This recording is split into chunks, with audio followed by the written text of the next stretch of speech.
dia menerima berkat pagi hari ini dari Tuhan. Amin. Mari kita siapkan hati kita untuk memuji Tuhan kita, untuk menyembah Tuhan kita.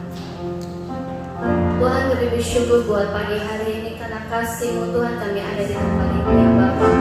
Kami minta Tuhan Kau layakkan setiap hati dan pikiran kami ya Bapa untuk memuji Engkau ya Bapa. Kami minta Tuhan Kau sucikan, kuduskan setiap hati dan pikiran kami ya Bapa. Kami bersyukur Tuhan buat setiap anugerah yang Kau berikan buat kami Bapa. Terima kasih buat setiap kasih-Mu yang Kau berikan buat sepanjang hari buat kami Tuhan. Ajar kami Tuhan untuk bisa lebih lagi memuji Engkau, lebih lagi menyembah Engkau Bapa. Kami siap Tuhan menerima berkat yang dari Engkau ya Bapa. Kami percaya Tuhan Kau ada di tengah-tengah kami untuk memberkati ibadah pagi hari ini ya Bapa. Berkati setiap anak-anak-Mu Tuhan yang dalam perjalanan untuk menuju ibadah Tuhan. Kami minta Tuhan tinggalkan mereka dengan selamat dalam pelindungan-Mu Bapa. Terima kasih Tuhan, kami siap untuk memuji Engkau ya Bapa. Kami siap mulai ibadah ini Tuhan, hanya di dalam nama Yesus Tuhan kami berdoa ucap syukur. Haleluya.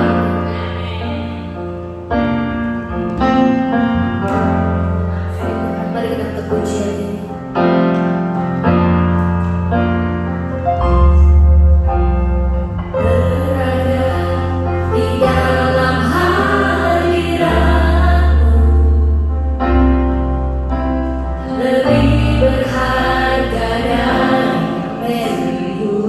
Terima kasih Tuhan.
sepanjang hidup kami Bapa.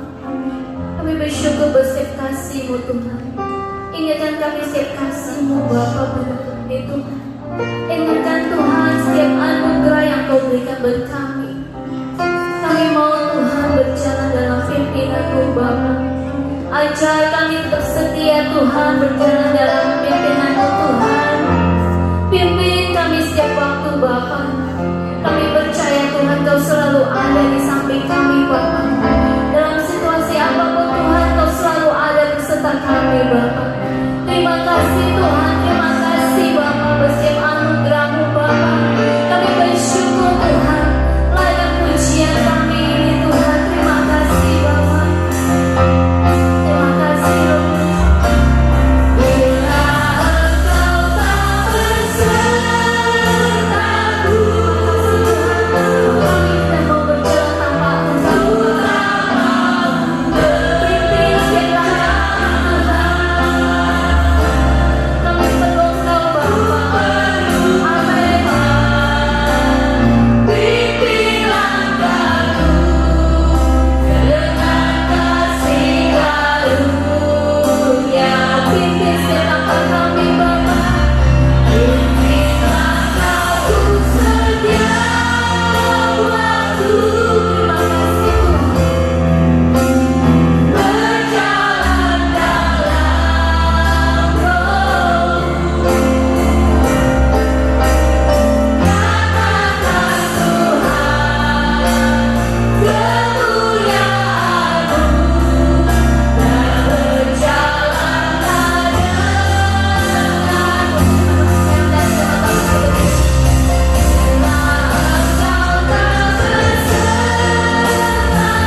untuk pagi hari ini. Kalau kembali kami boleh memuji, menyembah, mengagungkan nama-Mu. Saatnya ya Tuhan, setiap kami akan belajar kebenaran firman-Mu. Biar Kau memberikan pencerahan atas setiap hati kami, pewahyuan yang baru yang membuat kami semakin teguh dan kokoh di dalam Tuhan, mengambil keputusan untuk hidup berjalan bersama dengan Tuhan setia sampai akhir. Dan Kau Tuhan dipuji dan dipermuliakan. Terpuji nama-Mu, Kau memberikan kesanggupan untuk setiap kami mendengarkan kebenaran firman-Mu, baik hamba-Mu maupun seluruh sidang jemaat-Mu. Semua kami menyediakan diri kami untuk diajar oleh kebenaran firman Tuhan, yang kami percaya firman-Mu akan memerdekakan kehidupan kami. Di dalam nama Tuhan Yesus kami berdoa dan kami mengucap syukur. Mari semua yang diberkati Tuhan berkata amin. Bapak Ibu silakan duduk. Haleluya, shalom. Apa kabar semuanya? Saya percaya semua baik-baik keadaannya. Terima kasih untuk teman-teman yang sudah membawa kita di dalam ujian dan penyembahan. Bapak Ibu, kita akan lanjutkan serial eskatologi kita yang sebentar bulan ini akan kita selesaikan. Masih ada 2 minggu, hari ini dan juga nanti kita minggu depan kita akan selesaikan eskatologi. Kemudian kita masuk kepada bulan Christmas ya, minggu-minggu Christmas, minggu-minggu Natal kita. By the way, Natal kita akan kita adakan tanggal 20 Desember. Nah, berapa? Tanggal 20 Desember kita akan mengadakan Natal gabungan di sini. Jadi pagi jam 11 kita akan adakan Natal umum, kemudian siangnya Natal anak jam 2 siang. Bapak Ibu silahkan berdoa untuk boleh memberkati akan acara yang ada. Mungkin kesempatan juga bisa membawa teman-teman yang ada. Saya tidak tahu apakah kita perlu membuka koridor di belakang itu supaya bisa lebih banyak tempat yang kita sediakan ya. Jadi kita putuskan untuk on-site service.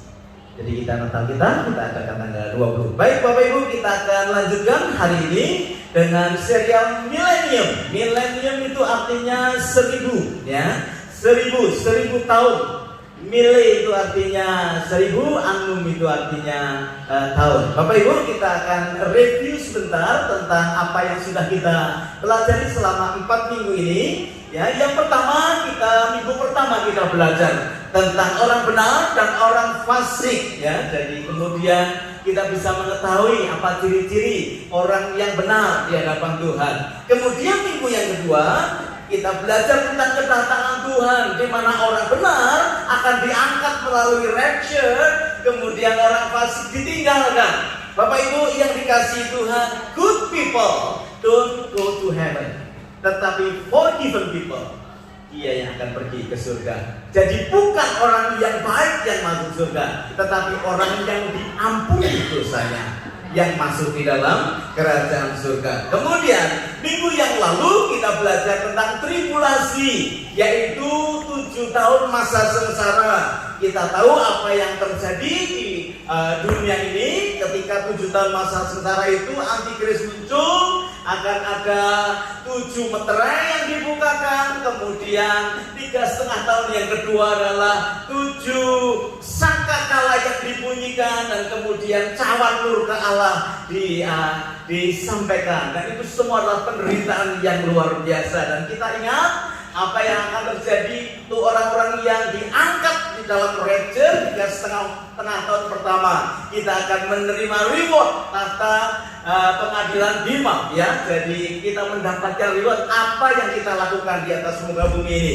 Maka kebaikan yang kita buat, korban yang kita kerjakan, ibadah yang kita sampaikan, itu akan mendapatkan reward. Ada 5 mahkota yang kita sudah pelajari. 3,5 tahun yang kedua itu adalah masa di mana kita mengadakan pesta perkawinan anak domba antara Tuhan dan umatnya. Nah, kemudian setelah 7 tahun itu selesai, maka masuk ke masa yang disebut dengan masa milenium. Minggu yang lalu saya sampaikan, kalau saudara tahu masa depan yang akan terjadi apa dalam hidup kita, maka saudara pasti akan berhati-hati dan hidup sungguh-sungguh di masa sekarang ini. Apa yang kita ketahui tentang masa depan itu menentukan apa sikap kita yang kita lakukan pada hari ini.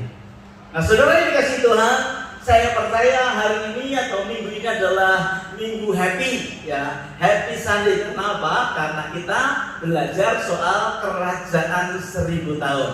Isinya cuma enak aja di sini, saudara. Maka saudara perhatikan sungguh-sungguh apa yang ingin saya paparkan dengan sederhana pada siang hari ini supaya kita bisa mengerti apa itu kerajaan 1000 tahun.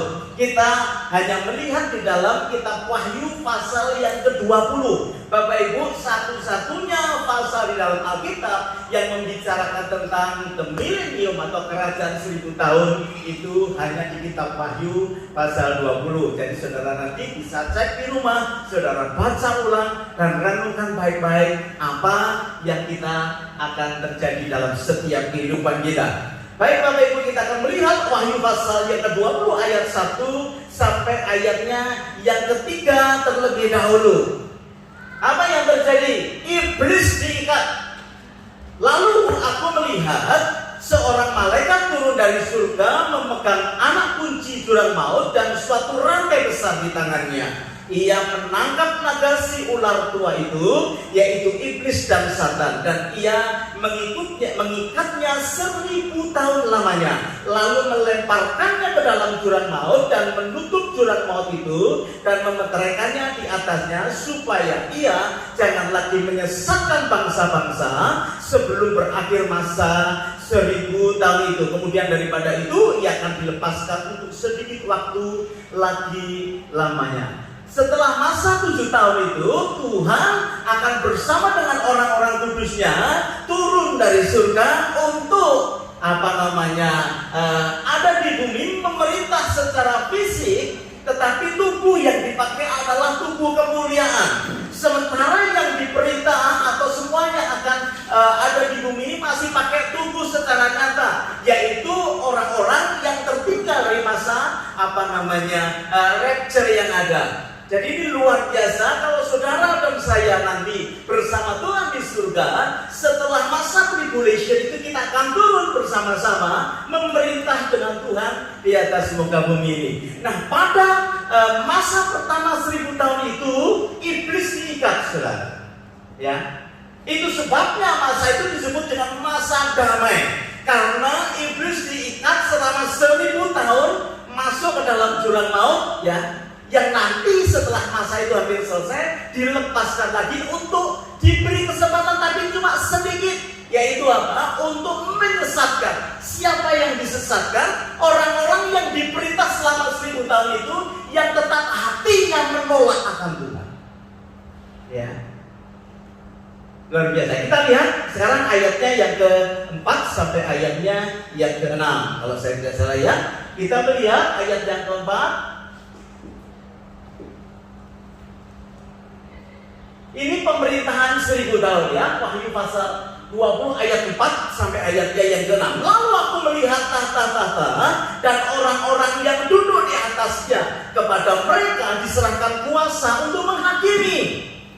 Aku juga melihat jiwa-jiwa mereka yang telah dipenggal kepalanya karena kesaksian tentang Yesus dan karena firman Allah, yang tidak menyembah binatang itu dan patungnya, dan yang tidak juga menerima tandanya pada dahi dan tangannya mereka.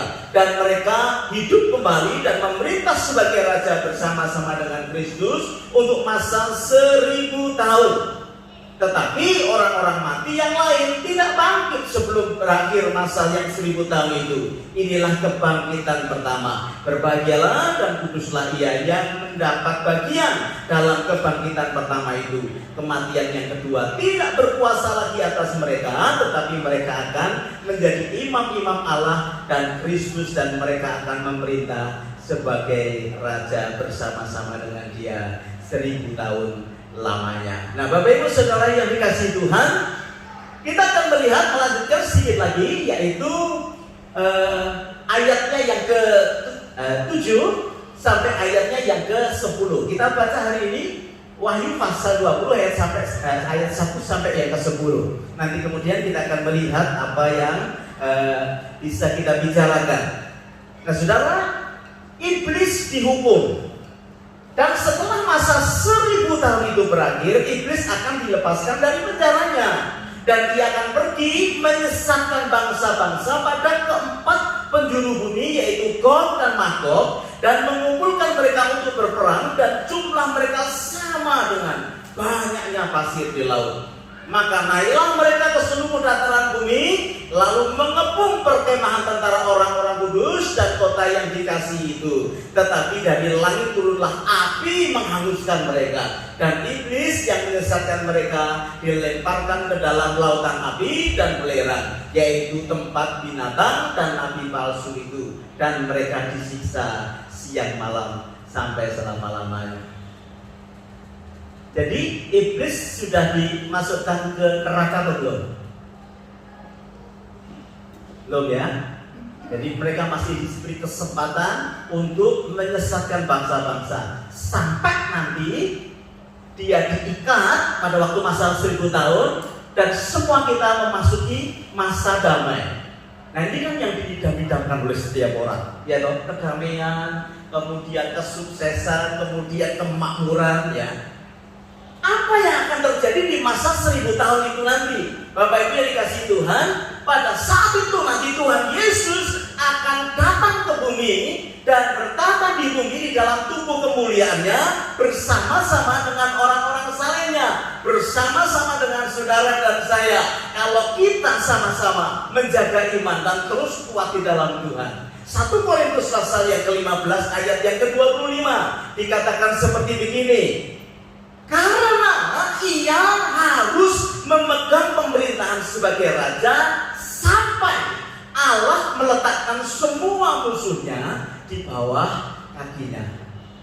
Saudara yang dikasih Tuhan, ini saya berikan gambaran supaya semua kita tetap berpengharapan di dalam kesulitan apapun yang kita alami. Nah saudara yang dikasih Tuhan, pada prinsipnya sebetulnya setiap manusia itu diberi sesuatu yang bersifat kekekalan oleh Tuhan, sehingga orang itu selalu ada kehausan sesuatu. Akibat daripada dosa, dia kehilangan itu tuh, kekekalan atau kemuliaan Tuhan dalam kehidupan kita. Tapi itu nanti akan dikembalikan.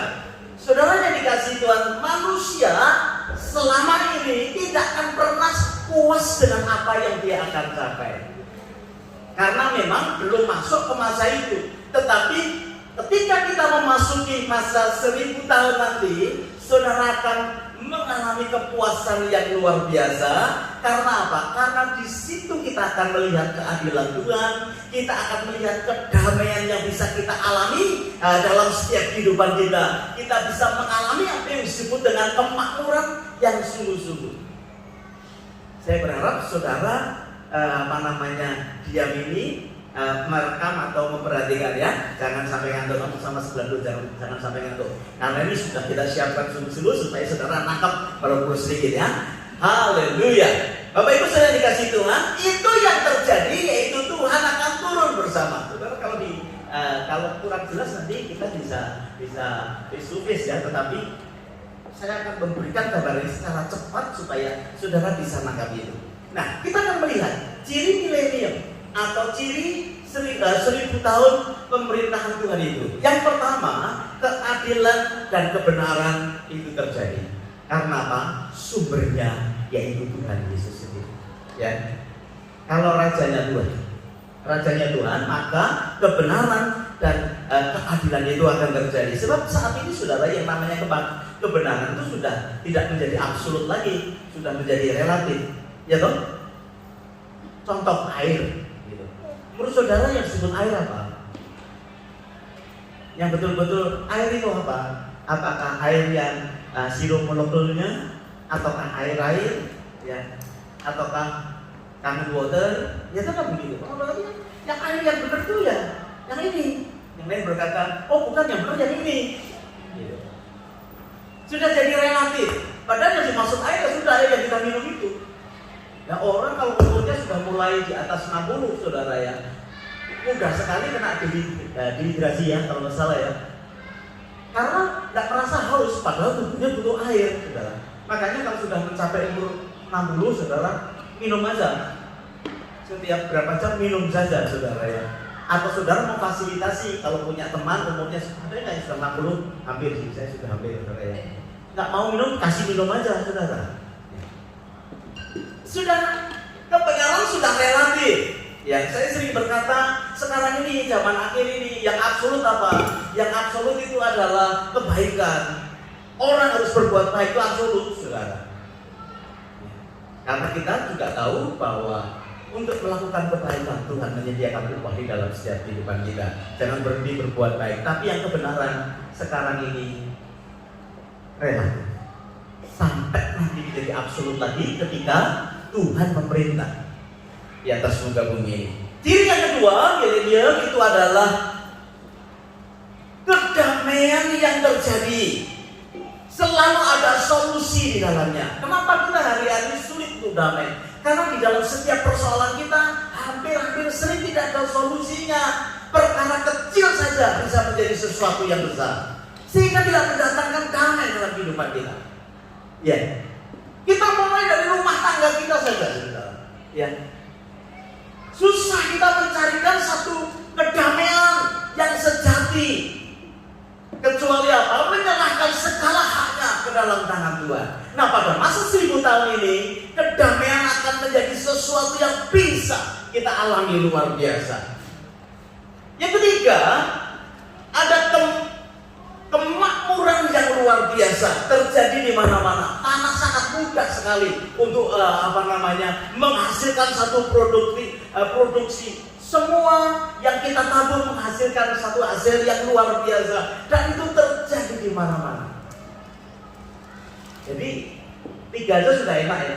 Benar. Kita hidup dalam kebenaran dan keadilan sudah senang. Sekarang yang sedang digembar-gemborkan kan keadilan. Ya toh, nggak adil.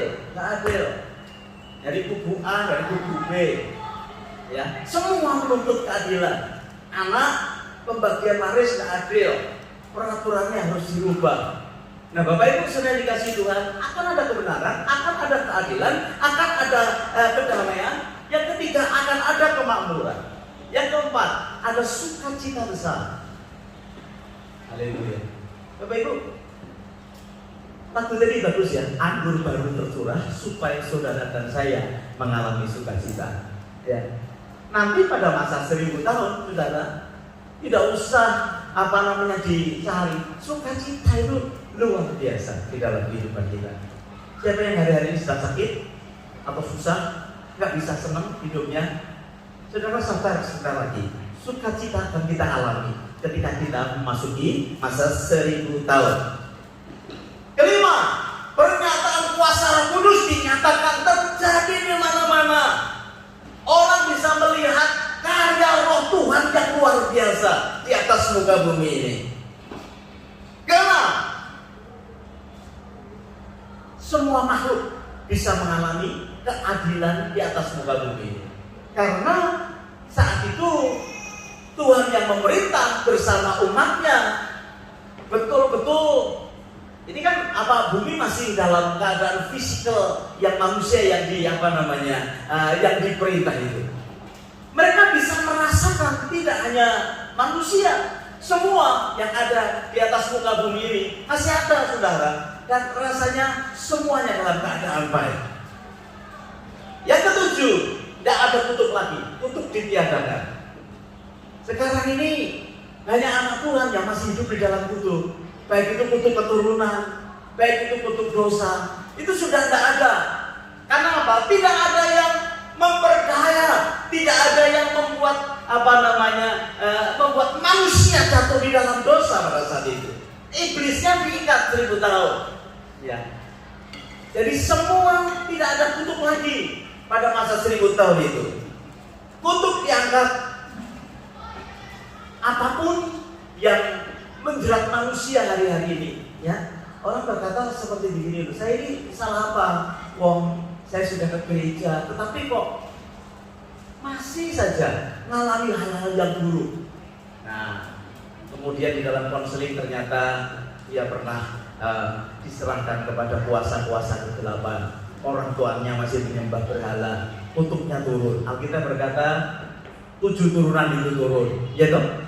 Kita kena di dalamnya. Kemudian kita harus dilayani. Pada saat itu sudah tidak ada kutuk lagi.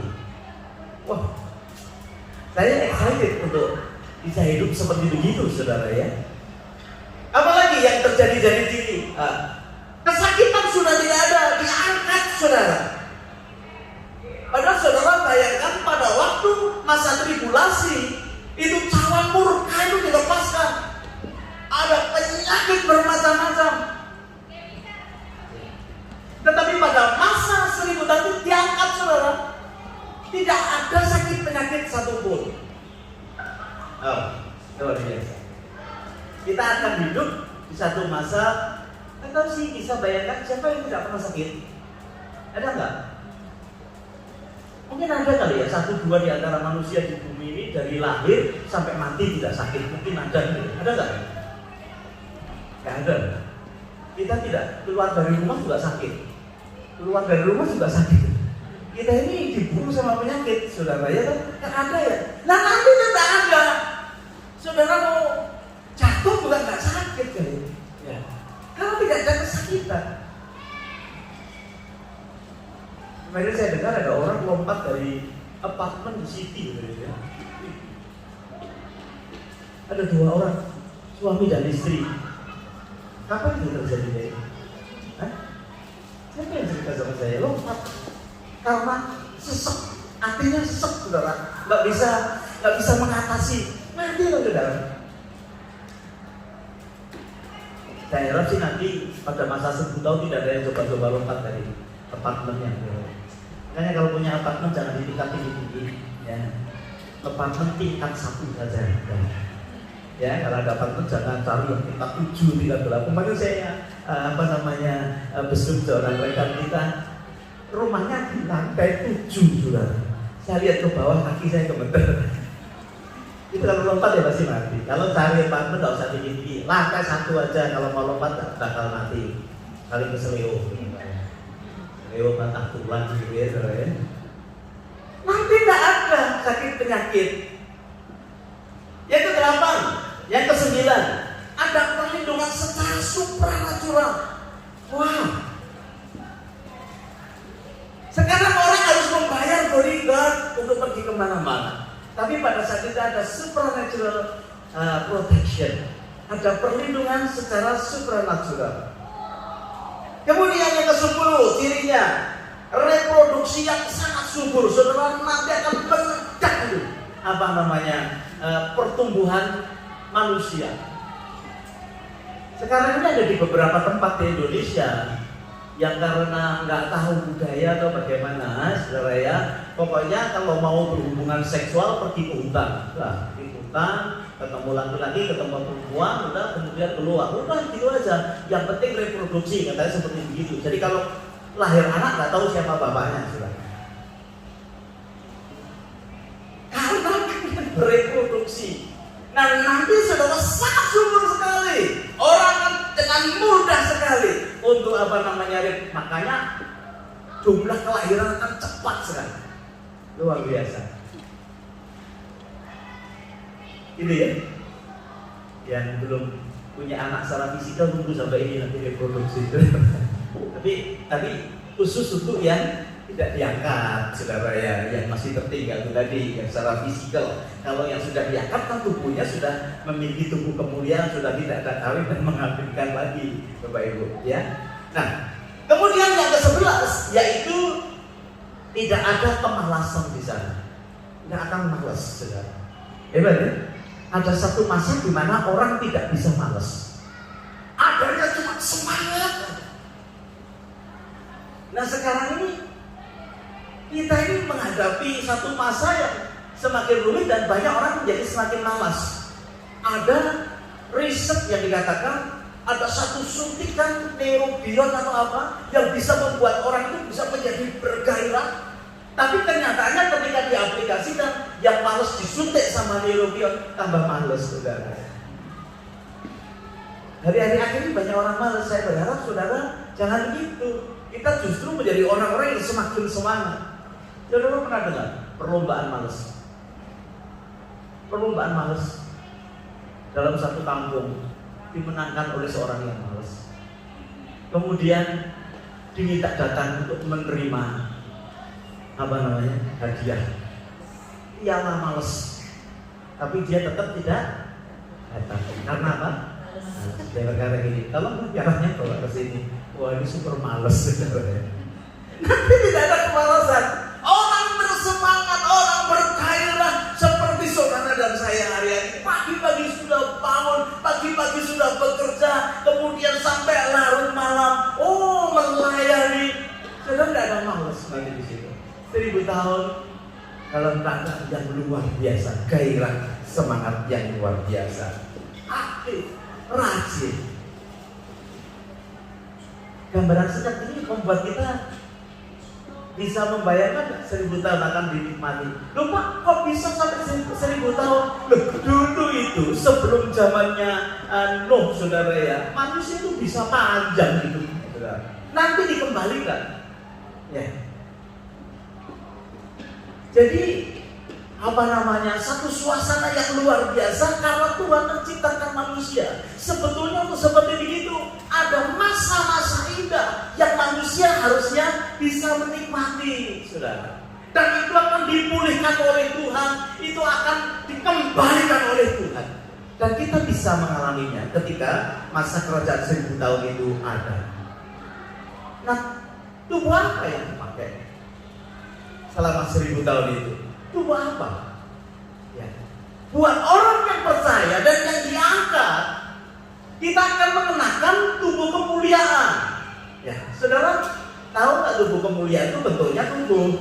Ya toh, Tuhan Yesus ketika dia dibangkitkan, tubuh bisa makan, betul nggak? Bisa makan donat, bisa makan apa saja, ikan asin apa aja bisa. Tetapi tembus, nggak ada bisa menghalang. Itu cerita-cerita atau firman-firman itu disampaikan supaya saudara nanti mengalaminya. Sekarang ini saudara nembus tembok tak bisa, ya. Kecuali pakai tubuh kemuliaan. Ada nggak Pak saat ini orang yang sudah pakai tubuh kemuliaan? Ada, saudara. Tapi kemuliaannya kemuliaan atau keburukannya setan. Orang-orang yang belajar akan black magic, dia bisa tembus. Kalau saudara tidak mengerti dunia apa itu ya, saudara pahami aja deh, ngerti aja dan kemudian pura-pura tahu aja. Ada yang disebut dengan tubuh kemuliaan. Ingat ya, ketika murid-muridnya kumpul, Tuhan Yesus masuk ke ruangan itu, dia nggak ketok pintu, langsung shalom. Kalau saudara setia dan kita sungguh-sungguh dalam Tuhan, itu nanti kita akan alami, Bapak Ibu. Ya, sekarang ini kan belum bisa tembus tembok, baru tembus pakai WA. Depan muncul mukanya iris gitu ya. Ini nanti juga akan terus dikembangkan, teknologi mengarah seperti begitu. Ya. Tetapi pada kenyataannya firman Tuhan berkata, tubuh kemuliaan itu akan dipakai oleh orang-orang yang percaya dan diangkat. Tetapi tubuh secara jasmani itu dipakai oleh orang-orang yang masih tertinggal di bumi, yang dia bisa mencapai atau menghadapi masa aniaya, dia masih hidup sampai saat itu, dan selama 7 tahun dia reproduksi. Jadi ada dua tubuh, macam tubuh yang akan terjadi di dalam masa 1000 tahun itu. Nah, Bapak Ibu Saudara yang dikasihi Tuhan, hal penting apa yang perlu untuk kita perhatikan hari-hari ini? Saudara, peliharalah integritas dan karakter Tuhan di dalam kehidupan kita. Kita belajar sama-sama, kita pelihara. Saudara, jangan saudara pertahankan hal-hal yang buruk yang ada di dalam hidup saudara. Saudara dan saya tahu kok apa yang tidak disukai Tuhan dan apa yang disukai Tuhan. Yang kita senangi itu, yang tidak disukai Tuhan, saudara tahu kok. Kenapa? Karena saudara bercermin dengan firman. Karena saudara belajar akan firman. Nah, kalau itu ditunjukkan Roh Kudus dalam hidup saudara, lepaskan dan bangun hidup kita dengan integritas dan karakter Tuhan di dalam kehidupan kita. Kenapa masa 1000 tahun ini terjadi? Tujuannya adalah untuk memulihkan hubungan yang harmonis antara Tuhan si pencipta itu dan gerejanya yang sungguh-sungguh untuk mengiring kepada Tuhan. Nah, Bapak Ibu yang dikasihi Tuhan, di masa akhir nanti, di masa akhir 1000 tahun nanti, tadi kita baca bahwa iblis akan dilepaskan lagi sebentar. Untuk apa? Untuk menyesatkan yang masih tidak percaya. Jadi dia masih diberi kesempatan, tetapi itu hanya singkat saja. Karena mereka akan sama seperti pasir di pantai, tapak sekali. Dan pada saat itu Alkitab berkata, Tuhan musnahkan mereka, ya, masuk kepada tahta budi, pengadilan tahta budi, di mana Tuhan mendeklarasikan antara ini orang benar, orang yang percaya, dan ini orang yang fasik, yang akan masuk di dalam neraka bersama dengan setan. Nah, pada saat itu nanti setan akan dihukum. Besok minggu kita akan selesai dengan eskatologi ini dengan membicarakan surga dan neraka. Saudara nggak bisa selesai dalam waktu yang singkat ini. Tetapi paling tidak setiap tahun kita selalu mengangkat masalah akhir zaman, eskatologi ini, supaya merimain kehidupan kita. Apa yang harus kita lakukan? Bapak Ibu yang dikasihi Tuhan, kita ini diciptakan untuk bersama Tuhan di dalam kekekalan. Amin. Mari kita katakan sama-sama, aku ini diciptakan untuk bersama-sama Tuhan untuk mendapatkan kehidupan kekekalan. Sekali lagi, aku diciptakan untuk bersama Tuhan di dalam kekekalan. Ini yang harus kita akan pegang dalam hidup kita, sehingga iman kita tetap berjalan di dalam anugerah Tuhan. Yang kedua, taatlah saudara kepada Tuhan. Kalau kita ini taat kepada Tuhan, Tuhan itu pasti kok memelihara kehidupan kita. Di dalam bisnis, di dalam apapun, kadang saudara ya, kalau kita melakukan satu perjalanan, nanti di hati ini kita berkata, jangan teruskan, berhenti sebentar, gitu ya. Sedangkan itu kadang perlindungan Tuhan itu bisa bicara di dalam hati nurani kita. Nggak taunya di depan terjadi kecelakaan. Atau kita ini mungkin mau sudah merencanakan sesuatu, kemudian sepertinya di cancel, sepertinya gagal, kita menjadi kecewa. Nggak taunya ada sesuatu yang tidak baik di depan itu. Perhatikan, kalau saudara dan saya taat kepada Tuhan, maka perlindungan, pertolongan Tuhan yang kuat itu akan menyertai kehidupan saudara. Makanya Roma 8:28 itu harus kita pegang sungguh-sungguh. Tidak ada yang jelek dalam hidup kita, karena Tuhan selalu mendatangkan kebaikan buat orang yang mengasihi Dia. Amin, Bapak Ibu ya. Gak ada yang jelek ketika kita ini taat kepada Tuhan. Tapi kenyataannya, ya itu baik. Kita baik. Karena Tuhan kita baik, rencananya baik. Kalau kita percaya kepada Dia, kebaikan yang datang dalam kehidupan kita. Mari kita belajar percaya kepada Tuhan seperti itu. Ya, karena Dia sudah tebus kehidupan kita dengan harga yang sangat mahal. Yang ini apa yang harus kita buat? Mari kita berdoa, saudara. Berdoa agar ada nilai-nilai kehidupan yang bisa tercapai dalam hidup kita. Saya suka orang-orang yang bersemangat secara jasmani, saudara ya. Dia berkata, sebelum umur 60, aku harus sudah punya rumah, aku harus sudah punya simpanan segini. Kemudian saudara bekerja keras, saudara menabung, saudara berhati-hati, ya kan? Itu pencapaian-pencapaian secara jasmani. Saya bersyukur untuk orang-orang yang atau anak-anak Tuhan yang mempunyai target seperti itu. Jangan kue sera-sera, whatever will be. No, harus berjuang. Duduk, coba hitung, bayangkan dengan vision, ngobrol, kerja keras. Itu pencapaian, itu value yang kita harus kejar. Ada orang berkata begini, sebelum umur 45 saya mau retire. Ada nggak di sini? Oh, satu. Ada dua. Oh. Ada. Itu namanya pencapaian. Harus ada value yang kita buat. Saya dulu begitu, tapi sudah lewat nggak pensiun. Istri saya itu dibuatkan berkali-kali sama pendeta. Sebentar lagi kamu pensiun. Ya, kita sih amin nih. Tapi masa pensiunnya belum, saya mungkin pensiun yang lain, saudara ya. Tapi itu pencapaian. Tetapi saya ingin sampaikan kepada saudara untuk mengantisipasi ini, saudara. Mari kita berdoa supaya tidak hanya nilai kehidupan secara jasmani, tetapi nilai kehidupan secara rohani. Kita siapkan, kita capai di dalam kehidupan kita. Jangan hanya mengejar profit dalam hidup ini, tapi kejar juga benefit. Oh, bagus ya. Jangan cuma profit itu cuma untung, tapi kejar benefit. Benefitnya apa? Masuk nanti di dalam kerajaan 1000 tahun.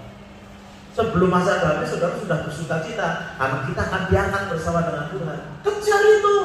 Kalau enggak, kita ngeri, saudara. 7 tahun masa tribulation yang kita akan hadapi bukan perkara yang mudah. Tetapi kalau saudara kejar, rapture ikut, terima mahkota ikut, pesta kawin anak domba ikut, turun pemerintah ikut, itu benefit. Caranya bagaimana? Perhatikan kehidupan rohani kita. Tapi itu saudara yang dikasih tahu, sejak awal kita sudah dikasih tahu berjaga-jaga, siap sedia, ya toh? Melakukan sungguh-sungguh kehendak Tuhan dalam kehidupan kita. Ini mengejar benefit kehidupan yang luar biasa. And serius, kalau saudara tidak mengambil sikap dalam sisi yang rohani, yang saudara dapatkan atau yang kita akan dapatkan hanya sekedar profit. Dan ketika kesulitan itu datang, sudah tidak ada artinya lagi. Orang yang punya uang banyak, kalau sekarang divonis corona juga deg-degan, saudara. Ya, sudah deg-degan, udah takut. Gitu. Buat apa yang banyak itu? Makanya selagi hidup ini ada, saya selalu yakin setiap kita adalah orang-orang yang mendapatkan anugerah Tuhan. Kenapa? Karena kita bisa dibukakan sisi rohani yang perlu kita kerjakan dalam hidup kita. Bukan karena saudara KTP-nya Kristen, tetapi karena kita memang tahu ada Tuhan yang mengasihi hidup kita. Amin. Mari kita siapkan hati kita nanti masuk di dalam surga yang Pak Iwan berkata, aku mau masuk di surga di mana Tuhan Yesus ada di sana. Ya. Karena mungkin banyak surga-surga yang lain, tapi saya nggak tahu kalau surga nggak ada Tuhan Yesus itu surga apa ya? Yang kita tahu di dalam Alkitab, surga adalah di mana Tuhan Yesus dan Bapa kita ada di sana. Alkitab tadi katakan kalau masanya itu selesai, nanti pemerintah itu dikembalikan kepada Bapa di surga dan kemudian kita bersama dengan Yesus masuk bersama di dalam kerajaan surga kekal selamanya di mana Bapa ada di sana. Amin, Bapak Ibu. Mari kita beri kemuliaan yang paling baik buat Tuhan kita. Kita akan berdoa bersama-sama. Haleluya, haleluya, haleluya. Terima kasih ya Tuhan kalau pagi hari ini kami boleh belajar akan kebenaran firman-Mu melalui Wahyu pasal yang ke-20.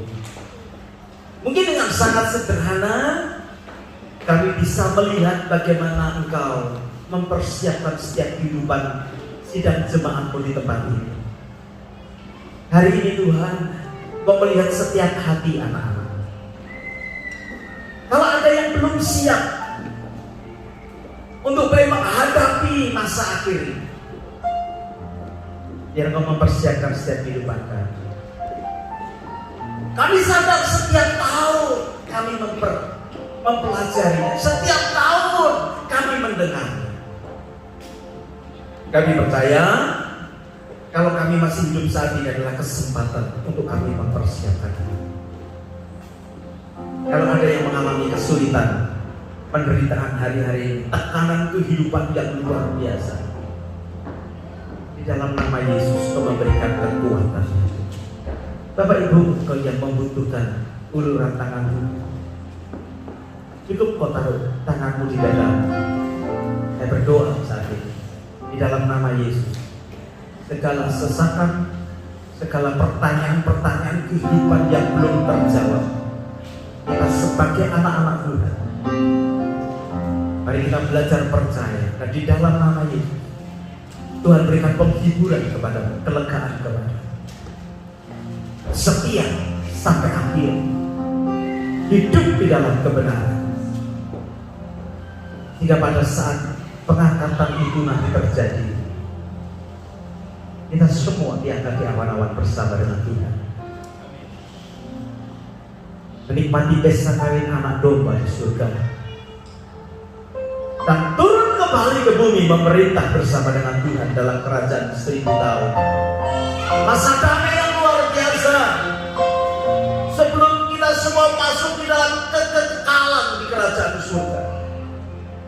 menikmati bumi dunia yang dipenuhi dengan damai, keadilan, kebenaran, kemakmuran seperti yang kita inginkan hari-hari ini, seperti yang sedang kita perjuangkan hari-hari ini. Kami juga berdoa Tuhan untuk yang berjuang untuk sakit penyakit, yang kadang sudah hampir putus asa. Biar kami juga berpengharapan kepada Tuhan. Tetap percaya kalau Kau mengizinkan kami masih hidup dengan sakit penyakit yang ada, kami tahu selalu ada rencana, baik itu menjadi berkat buat orang lain yang sakit, atau supaya kami bisa mengapresiasi apa yang Kau buat dalam hidup kami. Bahkan nanti kami bisa menikmati satu masa di mana tidak ada sakit penyakit lagi. Luahkan hatimu, taruh tanganmu di bagian badanmu yang sakit, di dalam nama Yesus. Minta ya Tuhan, kalau Kau berkenan, biar Kau angkat sakit penyakit yang ada, sehingga umatmu boleh mengalami mujizat kesembuhan. Terpuji nama-Mu, meteraikan firman-Mu dalam setiap kehidupan kami, dan biar kami boleh menjadi orang-orang yang tekun dan setia, taat kepada Tuhan, terus mengupayakan hidup memiliki value, tidak hanya perkara-perkara jasmani, tetapi juga perkara-perkara rohani. Bapak Ibu, jangan berhenti berdoa, jangan berhenti bersekutu dengan Tuhan, jangan berhenti mendengar firman Tuhan, jangan berhenti bersekutu dengan saudara-saudara seiman. Semua fasilitas yang ada di gereja ini untuk membuat saudara maju di dalam Tuhan, kerjakan itu bersama-sama, biar kita mengakhiri tahun ini dengan semakin dewasa di dalam kerohanian kita. Terima kasih, di dalam nama Yesus kami berdoa. Semua kita berkata amin. Puji nama Tuhan. Haleluya. Tuhan.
Pulanglah dengan membawa berkat yang besar dari Allah Bapa, cinta kasih dari Tuhan kita Yesus Kristus, dan persekutuannya di dalam Roh Kudus menyertai Bapak Ibu Saudara sekalian, mulai dari sekarang bahkan sampai selama-lamanya. Mari semua kita berkata, beri tepuk tangan yang paling baik buat Tuhan.